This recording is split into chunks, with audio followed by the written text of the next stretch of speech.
pourquoi parle-t-on de grand siècle lorsqu'on évoque le XVIIe siècle en France ? Parce qu'il constitue l'une des périodes les plus riches de son histoire.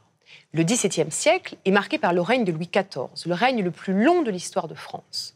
Le roi a exercé un pouvoir absolu à la fois sur la politique et sur les arts. Et pendant cette période, la France devient un modèle qui rayonne bien au-delà des frontières. Mais arrêtons-nous un instant sur le règne de son père, car c'est Louis XIII, secondé par son ministre Richelieu, qui établit et consolide les fondements de la monarchie absolue. Sa personnalité pieuse et austère marque l'époque qui voit naître le classicisme à la française. Cet art de la mesure et de la grâce s'imposera sous Louis XIV.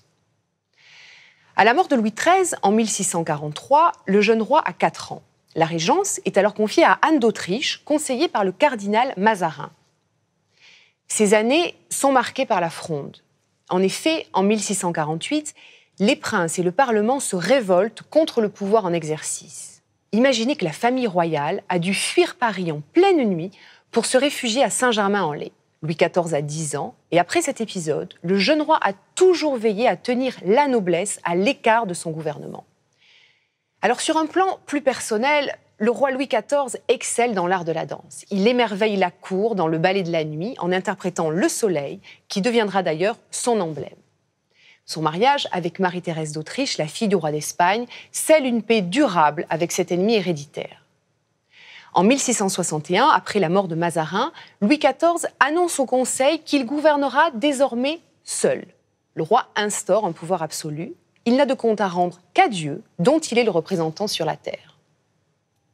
Au château de Vaux-le-Vicomte, Fouquet, son ministre des Finances, organise des fêtes somptueuses, censées honorer et éblouir le roi. Mais elles n'auront pas l'effet escompté. Louis XIV se sent humilié et Fouquet est arrêté. Les artistes de Vaux-le-Vicomte passent alors au service du roi pour créer l'œuvre la plus emblématique de la période, le château de Versailles. Le roi y offrira le spectacle continuel de sa puissance. C'est ici que la cour s'installe en 1682. La noblesse ne songe plus à comploter, mais à paraître à la cour. Un art d'apparat se met en place et vise à célébrer la gloire et la grandeur du roi. Le classicisme s'épanouit au sein des académies et rayonne bien au-delà des frontières. Le siècle est aussi marqué par de nombreuses guerres. Le roi tente d'imposer sa suprématie sur toute l'Europe. Mais bientôt, les puissances voisines se liguent contre ses ambitions.